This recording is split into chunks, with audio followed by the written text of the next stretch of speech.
Hi, good afternoon, everybody. I want to take a moment to see if I can clarify some of the confusion. I'm getting some emails, and I seem to, what I'm understanding is that there's some confusion between primary artifact number one and the secondary artifact, which I passed out the assignment sheet for that this week.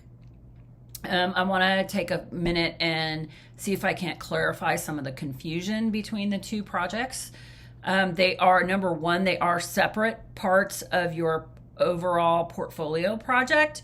So if you need to go back and review the overview assignment sheet for the portfolio project, that may help clarify it. There are going to be 5 documents in your final portfolio: primary artifact number 1, primary artifact number 2, primary artifact number 3, a secondary artifact, and a final reflection document.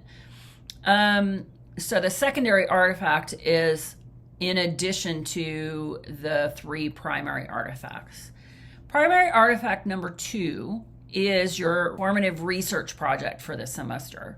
So you're doing research on your career. What does it take to become whatever it is that you want to become? Remembering to focus on the job title, and not the overall field. For example, my standard example is nursing. Nursing would be the overall field, and then there's different specialties, lots of different types of nurses, and so what kind of nurse do you want to be? Focus on that specific career underneath the field. You're going to research the career, talk about the education, training, specialization, certification. Some careers like nursing, you have to do continuing education things to maintain your license. What do you have to do to get your nursing license? Is it a state thing? Is it a national thing? All of that information is research about your career. And then the second piece to the research project is a related topic. So what are people talking about? People that are ER nurses, there's some conversation going on, something that's affecting the career, something that people are focused on. You'll likely hear about a related topic as you do the research, but don't get confused or get sidetracked about the related topic. Focus on researching the career, writing about that, and then let the related topic float up. Such as, I know we've talked about this before, but anybody in the automotive field, electric cars, there's a huge shift in policy and things around electric vehicles. That might be a related topic, is like, how is that going to change the field?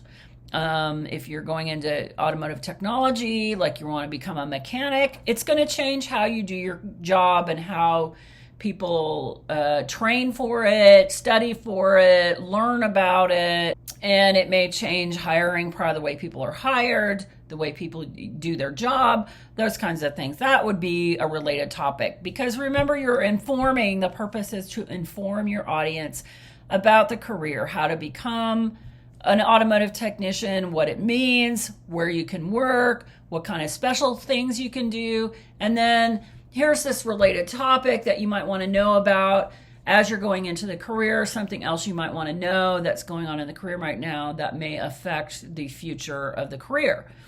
That's your research project. That's primary artifact number 2, kind of in a nutshell.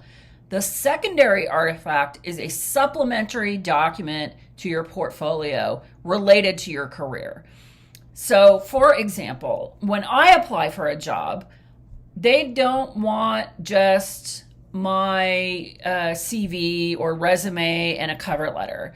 I often have to submit extra documents like my teaching philosophy, samples of syllabi and assignment sheets.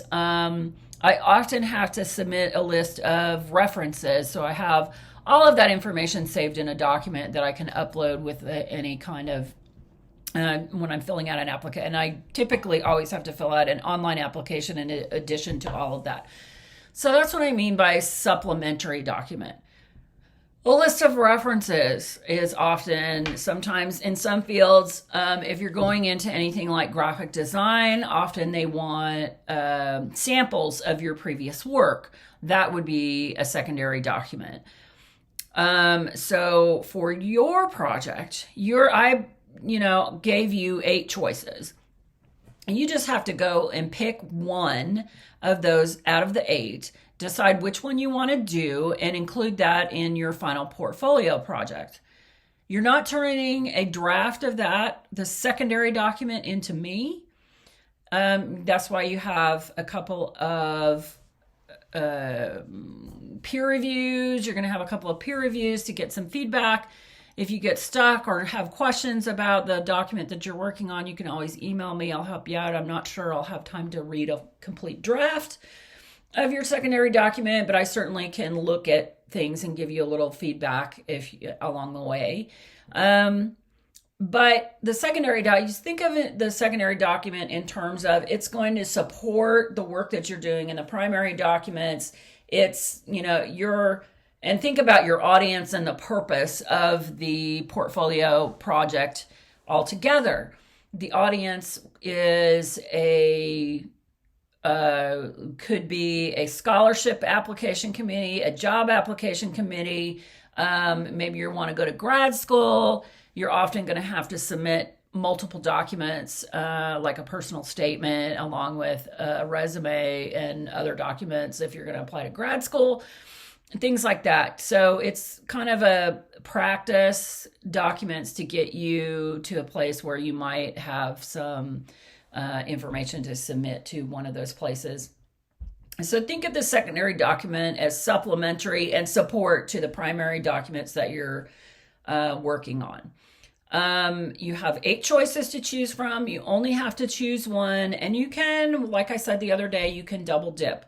You have to have 3. So I'm requiring 3 credible scholarly sources for your research project. You can take those sources that you use for primary artifact number 2 and turn them into the annotated bib. Use those for the annotated bib, write up the annotation for each one of the sources, and you've got your annotated bib. If you're doing an interview, you could write up the interview as your secondary document. I mean, there's things you can do that you're not going to have to do extra work. A couple of them you might have to do a little bit. It's a little bit different, but it's all related to your career and it's all supplementary. So, but they all work together. The goal is that all of the documents work together to help you define and clarify your career path. So I hope that helped clarify some things. If you have questions, don't hesitate to ask. I really don't want you to be wandering around confused. The goal right now is focus on primary artifact number 2, focus on your research project. I wanted you to have the information for the secondary artifacts so that you have it in the back of your mind and you know this is something else you're going to work on. The first peer review isn't going to be until a week after you turn in primary artifact number 2. So you have some time to make a choice. The thing is to know it's there and go on Blackboard. There's in the final portfolio module, there's a folder for the secondary artifacts. There's a folder for each one of the choices and assignment sheets for each one of them. You can look at them, see which one, get a feel for maybe which one you want to work on. If you have questions about it, you can email me. There's samples. I think all of them have a sample of what that artifact would look like. So just be aware of it, start getting an idea of which one you might want to do. And then if you have questions, I'll be happy to work with you on that. I hope this helped clarify some of the problems and some of the questions that I'm getting. Focus on primary artifact number 2, focus on doing your research for that project. And we will talk more about the secondary artifacts over the next couple of weeks. I'll start answering more questions about that. But I also don't want you to get off track with your research project. Okay, I hope that helped. I will see you soon. Bye.